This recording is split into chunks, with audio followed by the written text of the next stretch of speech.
Di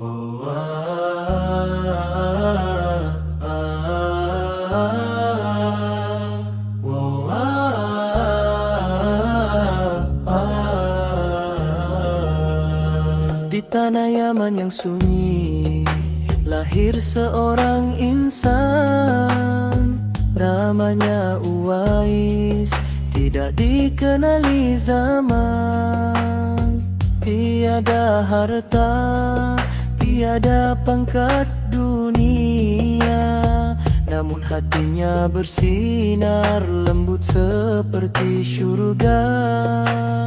Setiap langkah hidupnya dipenuhi bakti, menjaga ibunya yang uzur sepenuh hati.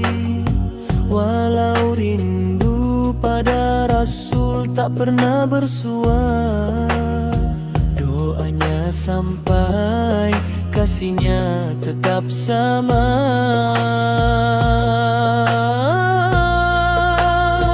Uwais Al-Qarni, pemuda tanpa nama, namun disebut langit, dipuji para malaikat.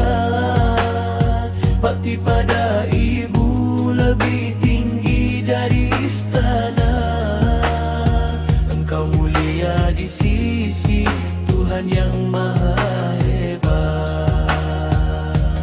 Tak dikenali manusia, namun dikenali Pencipta.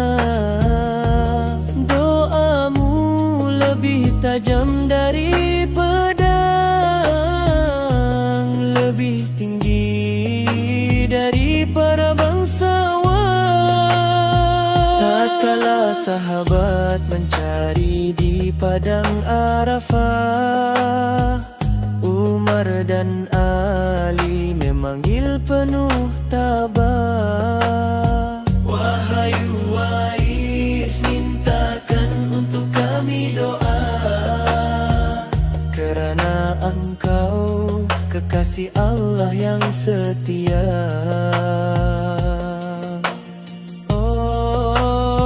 Uwais Al-Qarni, pemuda tanpa nama, namun disebut langit, dipuji para malaikat.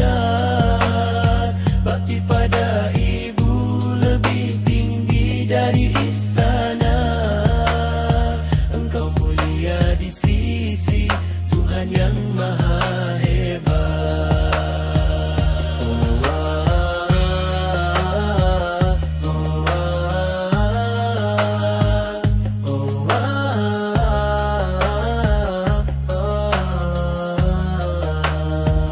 Namamu ditulis bukan pada batu, tapi di hati umat yang mau bersatu. Wah.